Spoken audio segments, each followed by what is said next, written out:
Hey Sainers, welcome back to the Saints TV YouTube channel. Welcome to 5 things we learned on Brisbane, not in Brisbane right now, as you can see. Thanks to Mornington Peninsula Brewery. Check out the website mpbrew.com.au. Let's get into it. 20-point loss last night, 126 to 106. Plenty to talk about, I think plenty to like. So let's get straight into my points. Number 1, we can play exciting football. We are capable. It's frustrating that we pulled it out away from home at the Gabba and we didn't do it earlier in the season. It really did look like a switch. They say you can't just switch it on, but it was unreal like how quickly we just kind of got back into that mode. Like, where's that been all season? Henry looked good on the run, Wilson, Hill. There's so many players that look way more natural, way more relaxed playing this brand of football than playing a really slow, static, over-coached, potentially, over-strategic game style. It just made us more exciting to watch. We kicked a lot more goals. Obviously, we conceded a few, but I think you'd be hard-pressed to find any Saints fan that thought we'd keep Brisbane to probably under 80 points anyway, and they were on track for that pretty much at halftime. So they could have kicked even more.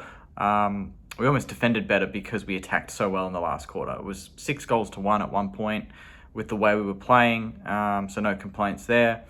And that's what we're going to take into the second part of the season. We can't just have this be a flash in the pan. It needs to be something if that's the way we really, that's the Saints footy that Ross has been trying to get out of us, then I think we're all going to be very happy if we see that on a regular basis, win, lose, or draw. But we are capable. It was Friday night. We don't really turn up in prime time. We always, this year it's been a couple of really bad games. Last night, for a neutral at least, it would have been really exciting to watch. Over 30 goals kicked in the end, which you wouldn't have expected pre-game. Number 2, patience with Ari has paid off. Ari Shaw make a debut, 18 disposals at 85%, 6 marks. Did not look like his first game, to be honest. He looked way more composed than some other players in that back line. I won't name names, but you probably know who I'm talking about. His first kick was just a beautiful left foot dart, 50 metres, straight to Dan Butler, who just sat under it. Didn't need to move because it was that good of a kick. We have to play him for the rest of the year now. There's no excuse. I don't care if we get some players back. He needs to play because he's part of our next team. He's part of the future. He's attacking. He doesn't fluff around with it. He just knows where he needs to put that football, and he always hits the target. I don't think I saw him make one blue.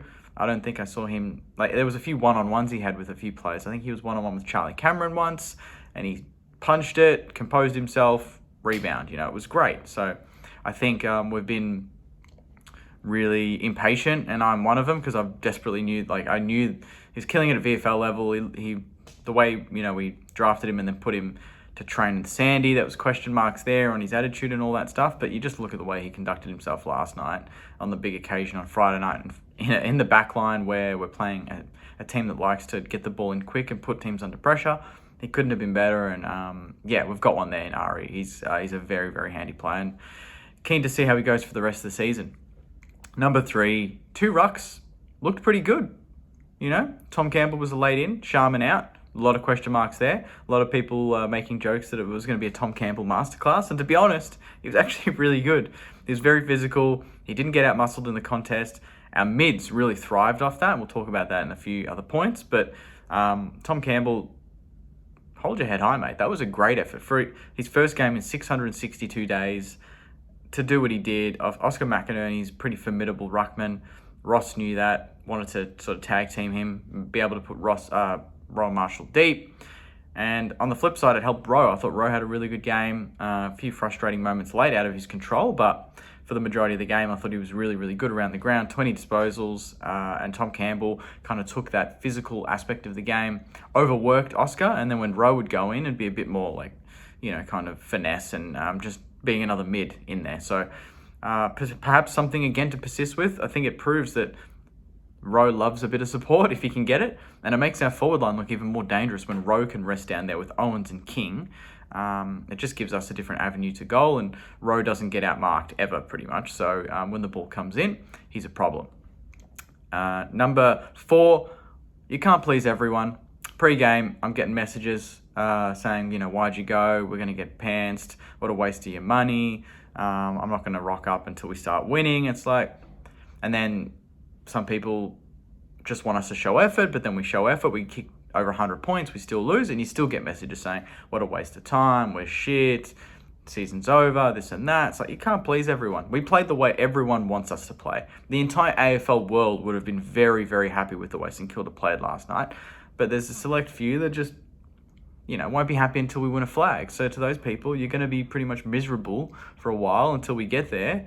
You're not going to enjoy the journey. I loved what we did last night. I loved to see the response that we had from how poor we've been. And from last week, kicking 7 goals to literally kicking 16 goals against Brisbane away from home. With, Webster out, Naz out, Stocker out, Dukes out, no, dropping Membry, no Crouch. Not a bad effort at all. So to those people, come on, you got to look at some of these positives, because those positives are going to keep growing, and then that's going to get us to the premiership. It's the journey that's the fun part. It's also frustrating, I understand, but we can see light at the end of the tunnel based on performances like last night. So to those people, you're just silly. And number 5, midfield has lifted, but it still lacks that little bit of class. So as much as it's been a very positive video, because last night was pretty positive for me at least, I thought it was a good performance. We got more clearances, around the ground, centre clearances. We got more contested ball, more hit-outs. We've got more rebounds. The midfield just did its job last night. What annoyed me was just the quality of the clearances sometimes. It was a quick hack out. It was wide. But that's at the start. Winning the ball first, and I wonder how much of an impact that was from, having Rowe and Tom Campbell, because Tom Campbell just didn't lose. But we still lack that class. So if we can get someone, an LDU comes in and plays in this game and plays in the midfield, maybe those clearances look a bit slicker. Maybe Naz and Webster play, and we can put Sinks up the ground a little bit more into the midfield. Liam Henry went through there. I don't think Owens went through there very much, but the mix we're getting is kind of where we want to be. Paddy Dow was pretty good. Hunter Clark did some very nice things. Steele was quiet, but kind of worked his way into it. Ron Marshall, Tom Campbell, very, very good. Who else went through there? I don't think Windy, but he was tagging Neil, so he didn't really get to play his normal game, but he did get under his skin. Gave away a couple of free kicks, but that's what you're going to get when you're tagging a player that the umpires are always going to look at and they're always going to watch. And then Zachy Jones came in, didn't really do much, but the mix was there, and we were very aggressive on the ball. We weren't waiting for Brisbane to get it early. You see a couple of Brisbane clearances early, they go straight into the attacking 51 or 2 handballs and a kick. Ours was wide, wasn't quite as direct. We had a few, but if you look at it kind of on balance, Brisbane's less clearances were way more effective than the majority of our clearances, and we got more. In the first quarter, it was 13-1 clearances, but we were 5 goals down. That just says it all. But that's 5 things we learned, Saners. Thank you very much for watching here in Brisbane. Beautiful day. Go get some sun now, get some brekkie, have a coffee, and then dissect and get ready for Port in a fortnight's time. So we get the bye now. A lot of teams have had 1 or 2 byes. This is our first bye. So enjoy it. No football next week, so we can kind of reflect on the season. I'm a bit annoyed that we found this kind of attacking form and now we go into a bye, but that's the way it is. So hopefully the boys can carry that through. That's the template. Play that way for the rest of the season. You're not going to lose any admirers and you might win some games. So on that note, thanks for watching the video. Saners, put your 5 things in the comments. Please like the video and subscribe as well if you haven't already. And as always, go you mighty Saners. See you guys.